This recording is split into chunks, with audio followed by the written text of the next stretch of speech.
Sebagian lagi ada juga yang nunda-nunda. Ntar aja dah berangkatnya, ntar aja dah nyusul, ntar aja dah nyusul. Nah hati-hati, ini taswif namanya, tipu daya setan. Kita sering begini nih kalau masalah ibadah, ntar aja dah, ntar aja dah. Contohnya yang paling sering sholat. Ya, sholat subuh bangun, baru bangun subuh. Ya kan, ntar aja dah 15 menit lagi, ntar aja dah 5 menit lagi. Akhirnya bangunnya siang 14.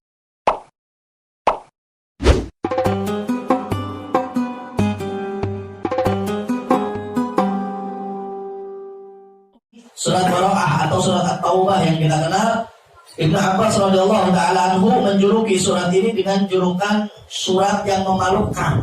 Sebab dalam surat ini sifat-sifat orang munafik disebutkan. Wa minhum begini, di antara mereka begini, di antara mereka orangnya begini, di antara mereka orangnya begini. Dibongkar oleh Allah Subhanahu wa taala sifat-sifat orang munafik. Yang tadi ngelakuin ini dibongkar dalam surat Taubah. Di antara orang-orang munafik orangnya begini. Oh tadi itu dia begini. Oh tadi itu dia begini. Akhirnya kebongkar, kelihatan. Berarti ini orang munafik nih. Karenanya Sayyidina Abdullah bin Abbas radhiyallahu taala anhu menyebutkan atau menjuluki surat ini dengan surat yang memalukan. Sebab dalam surat ini sifat-sifat orang munafik yang aslinya dibongkar oleh Allah Subhanahu wa taala. Sampai nggak sisa satu kelakuannya itu dibongkar oleh Allah Subhanahu wa taala dalam surat At-Taubah. Wa takhallafa akharuna la an nifaq wa ribah bal idqalan ila dhil wa kaslan wa hum alladziina taballahu alaihim. Dan ada juga orang-orang yang mereka nggak berangkat. Mereka bukan orang munafik. Mereka orang Islam, beriman kepada Nabi sallallahu alaihi wasallam. Mereka seorang muslim benar-benar, tapi mereka itu nggak ikut karena malas, karena nggak mau keluar dari zona nyaman. Nah, nggak mau mereka berangkat, ngelihat waduh udah panas, perbekalan sedikit, jarak jauh. Kemudian kalau mereka kalau keluar ikut perang sama Nabi, panen bakal rusak. Akhirnya mereka malas-malesan nggak berangkat. Sebagian lagi ada juga yang nunda-nunda. Ntar aja dah berangkatnya, ntar aja dah nyusul, ntar aja dah nyusul. Nah hati-hati, ini taswif namanya, tipu daya setan. Kita sering begini nih kalau masalah ibadah, ntar aja dah, ntar aja dah. Contohnya yang paling sering sholat. Ya, sholat subuh bangun, baru bangun subuh. Ya kan, ntar aja dah 15 menit lagi, ntar aja dah 5 menit lagi. Akhirnya bangunnya siang 14. Betul? Nah kan betul tuh. Kadang sedekah juga gitu, ntar aja dah, nunggu duitnya banyak dulu nih. Nah ini taswif, tipu daya setan. Setan menipu kita, nggak bilang jangan sedekah, jangan sholat, enggak.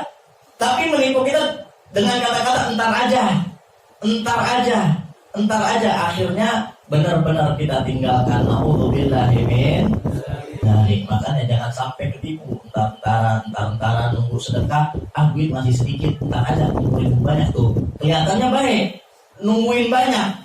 Padahal ini namanya taswif, hati-hati. Ditunda, akhirnya duitnya habis nggak tahu kemana. Nah ini namanya taswif, hati-hati. Begitu juga sholat, jangan sampai kita menunda-nunda. Dan ibadah-ibadah yang lainnya juga jangan sampai ditunda-tunda. Kalau sholat saja ditunda, bagaimana perkara-perkara yang lainnya? Karenanya di sini disebutkan Al-Imam Hasan Al-Basri, beliau pernah berkata, "Idza hanat 'alaika shalah, wa man ladzi ya'zu 'alaik?" Jika sholat saja sepele bagimu, maka adakah urusan yang penting bagimu? Man ta'awwada 'ala ta'khir shalah rajulun aw imra'atin falyatahayya li ta'khir fi kulli umur hayatih. Barang siapa yang terbiasa mengakhirkan sholat, baik laki-laki maupun perempuan, maka siaplah ia bakal telat dalam segala urusan. Urusan pekerjaan, urusan rezeki, urusan kesehatan, urusan keturunan, pengen punya keturunan dan lain sebagainya. Kalau orang-orang yang mengentengkan sholat, urusannya juga bakal dientengkan oleh Allah Subhanahu wa ta'ala. Sebagaimana engkau merubah salatmu, seperti itulah engkau merubah hidupku. Alam ta'lam anna shalah iqtaranat bil falah. Tidakkah engkau tahu bahwa salat itu bergandengan dengan kesuksesan? Hayya 'alas shalah, hayya 'alal falah. Marilah kita salat, marilah menuju kesuksesan. Fa kaifa tatlub min Allah taufiq wa anta li haqqi ghairu mujib? Bagaimana engkau mau minta kesuksesan pada Allah Subhanahu wa taala sedangkan engkau tidak menunaikan haknya Allah Subhanahu wa taala? Makanya jangan kita menunda-nunda ibadah apapun. Ada kesempatan walaupun sedikit langsung lakuin. Jangan nunggu momen dulu. Wah, ini momennya nggak pas buat ibadah. Jangan. Kalau ibadah itu jangan ditunda-tunda karena ini tipu daya setan yang namanya taswif. Na'udzubillahi min dzalik. Wa takhalafa akharun mimman adzarallahu ta'ala fi qawli laisa 'ala du'afai wala 'alal marda wala 'alal ladzina la yajiduna ma yunfiquna haraj. Dan ada juga orang-orang dari sahabat yang mereka nggak berangkat tapi karena mereka itu punya udzur, sebagaimana yang disyaratkan oleh Allah Subhanahu wa taala dalam firman-Nya, laisa 'alal du'afai wala 'alal marda wala 'alal ladzina la yajiduna ma yunfiquna haraj. Tidak berdosa bagi orang-orang yang lemah, yang nggak punya harta, yang sakit, dan orang-orang yang tidak memiliki perbekalan untuk pergi perang, mereka tidak berdosa.